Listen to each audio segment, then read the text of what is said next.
Good morning, guys. It's 7:10. Ayos lang yung tulog ko. Paputol-putol. Nagising ako ng 4. Tapos, nakatulog. Nagising ako ng 5:30. Nakatulog.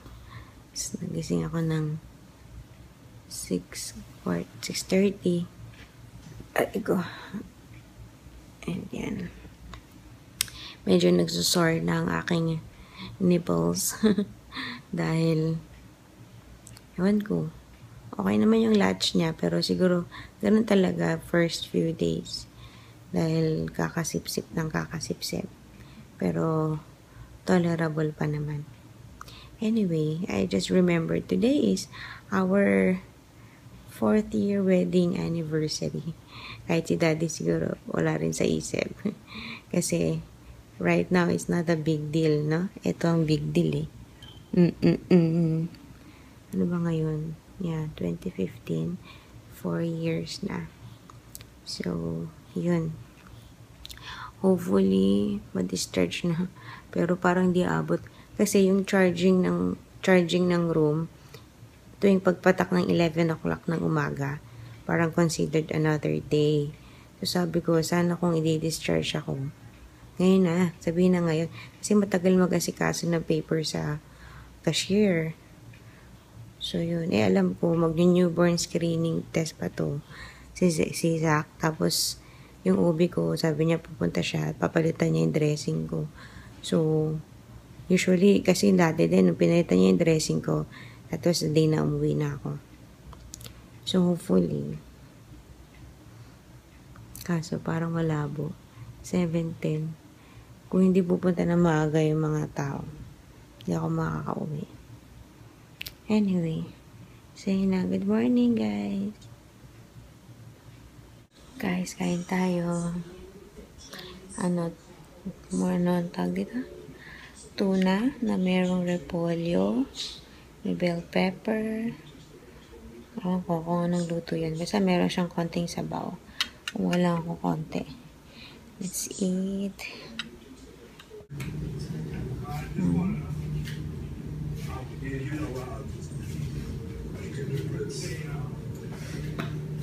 Hi guys. Ariko. 10:15 na. Di ba dumadating yung ubi ko? So, impossible na makatipid kami for another day ng room charge. So, kung madi-discharge man kami today, mamayang hapon na kami aalis kasi sayang naman, diba? Sayang yung charge tsaka yung food. Kainis. Anyways, papapuntahin ko Daddy's doing his business. Anyway, papapuntahin ko si daddy sa cashier para humingi ng running bill. And, nakainis nga yung video ATM offline dyan. Hindi makapag-withdraw. Kanina, super lakas ng ulan ng umaga. Ngayon, parang wala lang nangyari. Ay, kinuha nila si Zach. Ginawa na yung newborn screening. So, dyan lang sa may room, sa tapat nitong room ko. So, maya-maya makakarinig ako ng iyak. Kasi yun yung kukuhanan ng blood sa may heel ng paa. Ano yun, sakong ba yun? Saya, sarap pa naman ang tulog niya. Kakapadede ko lang sa kanya, tas nung pagkatapos gumiti. Ang cute. Ay, parang ngayon ko nararamdaman yung feeling ko talagang totally nag-wear off na yung anesthesia sa katawan ko. Kaya, yung nararamdaman ko na yung sakit, tsaka yung soreness ng katawan ko. Ako na yung humihingi ng pain reliever, pero syempre, kailangan follow sa oras. Kasi sa gabi, ang last na pain reliever ko yata, 10 o'clock at 12 o'clock yata ng gabi. Tapos yung next na nun, 8 na ng umaga. So, pagka sa umaga, parang feel ko ang sakit. Yung nafe-feel ko mismo yung tahi. Pag nag-move ako, change position, ganun. Sabi ko, sakit. Nung mga first, kaya mga nagko-comment na, grabe, nakaupo na ako, para akong walang sakit na iniinda. Ko, yung first day and the second day, okay ako eh.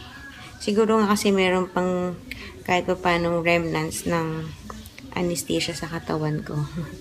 Pero, ayan, ngayon talagang totally wala na.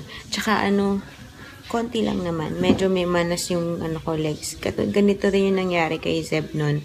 Pero yung kay Zeb, parang pag-uwi ko pa yata nakita yun na namamanas.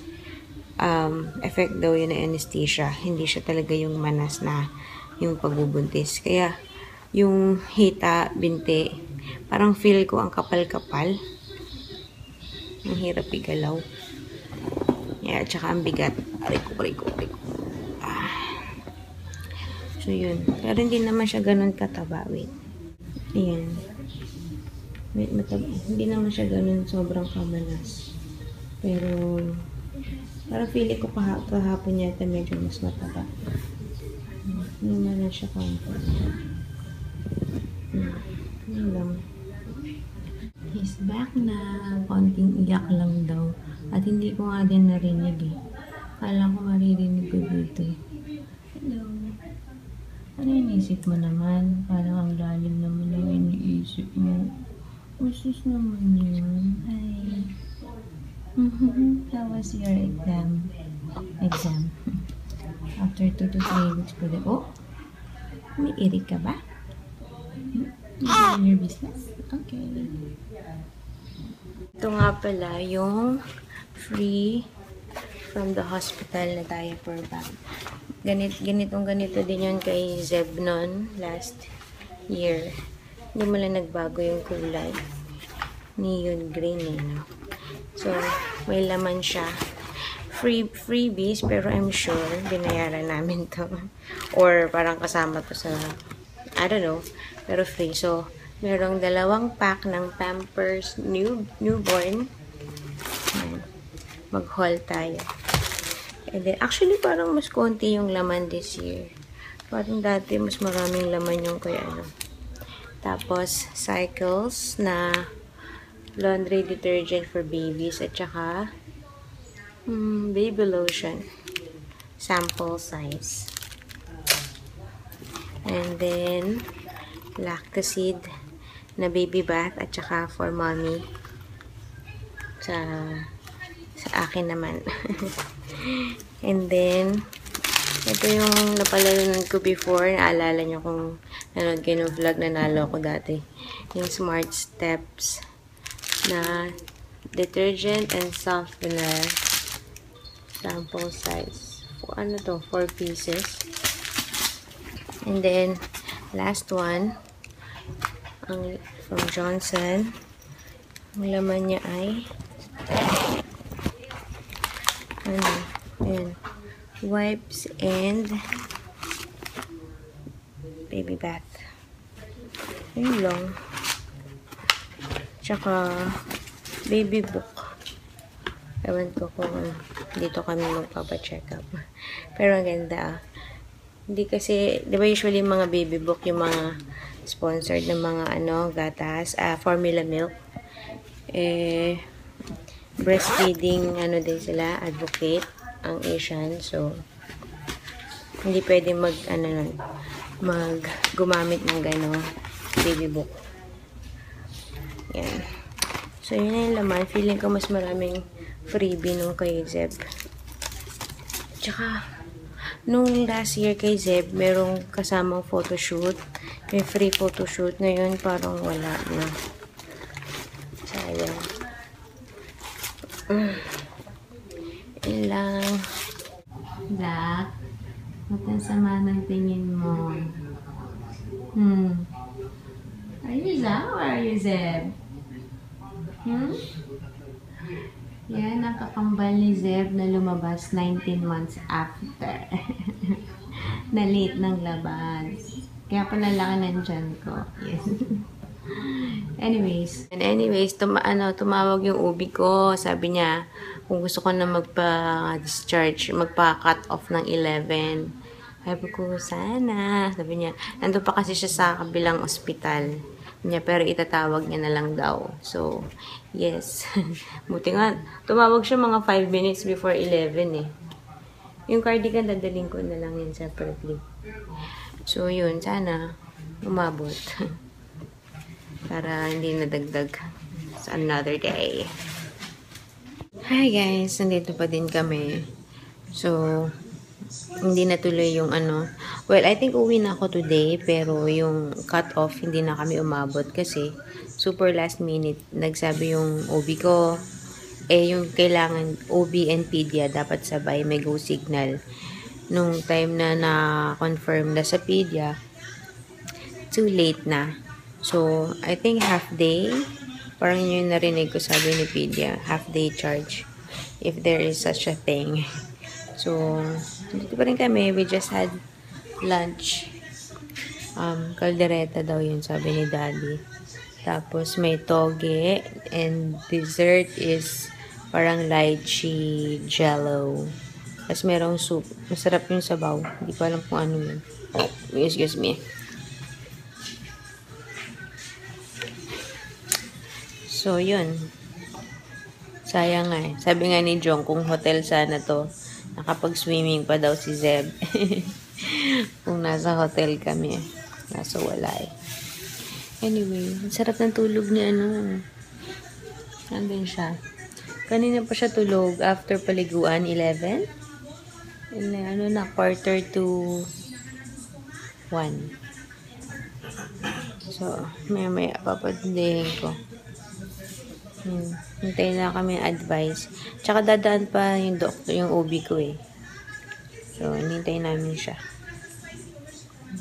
Hi guys. It's ano na, 4:55. And, dumating yung OB ko mga 3:15. Tapos, pinalitan niya yung dressing ng sugat ko. And then, chika-chika. Tapos, inintay namin na mag-process yung nurse ng mga discharge form and also ngayon si Daddy halos kakababa lang pumunta na sa cashier para mag-settle ng bill and yeah, that's ayun pa lang. Kasi ko mas maliligo pa ako, so super late na kami makakauwi. I was thinking pa naman sana pwede kaming dumaan ng BF. Gala eh, baby's first gala talaga. Sabi ko, pwede kami dumaan ng BF bago umuwi. Para man lang. It's an anniversary today. Nasabi ko na ba? I think kahapon sa vlog. So, it's our wedding anniversary today. Fourth year. And, yun. Sabi ko, para man lang makakain kami. Celebrate. Ganyan. Kaso, gabi na. Paglabas namin, madilim na. Kaya, diretso bahay na lang. Sayang. Kung na-discharge kami ng maaga-aga, okay sana. Anyways, so yun, Zach is here. Feeding. And yun, hintayin ko na si Daddy makakyat and then I'm gonna take a bath. Yun. Hi! Wow, mga na ako ulit tao. Ready to go. It's 6:15. Ha? Kala ko Jumeb spray. Kailan aalis na. Anyways, yes, we're going home finally. We're gonna see Zeb. And we'll see how it goes later sa kwarto. Pag magkakasama na to. Uy, loko naman yun. Don't cry. Don't cry. Going home. Yay! Uwi na kami. We're ready. We're all set. Ayan na yung gamit. Yung pillow. Amin na. Yay! Wala na tayo na iwan. Baby, say bye-bye to the room. Ay, ito nga pala. Binigay sa akin nung nag-check-in ka. O, sagutan mo. Ano, baka mayroong interested sa inyong mga mommies. anong tawag dito? Learn about pregnancy, newborn care, breastfeeding, and a lot more. Free lang to on September 26, Saturday, from 8 to 3:15. Yan, focus ko. Tsaka may mga ano daw to, may goodie bags, may freebies. So, if you're interested, free admission. Punta lang, please pre-register at www.asianhospital.com. Or you can call 771-9000 local 8017 or 8066. So, yun. Baka ano kayo, interested. Ito yung mga activities. Yan, hindi ko na sabihin. Read it. So, kasi hindi na siya ano sa... May hospital tour din kasi at the end, kung interested kayo na manganak dito. So, ayun. Anong oras na? 6:35. Kaya sabi ko kay Daddy, kain muna kami kasi baka matraffic kami pauwi. Anong oras kami makakarating ng bahay? Actually, kita na ba yung traffic dito? Ayun o, kita na pala. Wait. Hi guys, it's ano na, 7:30. Grabe, ngayon lang kami nakalabas ng totoo. Ang tagal kasi ng process. Anyway, just baby. Dilim eh. So, patama na kami ng festival. Makakalam na yung tiyan ko. I'm so hungry. Hi guys! We're here na sa Shakey's. Saka pa, 2 days old. 2-day-old baby nagmual na. Mabilis lang. Kaya kami dito sa Shakey's. Pero hindi pa kami nakaka-order. Are you hungry? Hi guys, it's ano na. I don't even, oh, sorry, excuse me. 10 plus, 10:30. Kanina pa kami dumating, pero, you know, may adjustments. And if you can hear Zeb crying in the background. So, yeah, it's been a hectic 1 hour pa lang siguro kami dito. Yung mga kaganapan ng nagsuka, kakapalit lang ng bedsheet. Anyways, I'm not sure I can edit this tonight, but yeah, I'll see you guys tomorrow. Bye!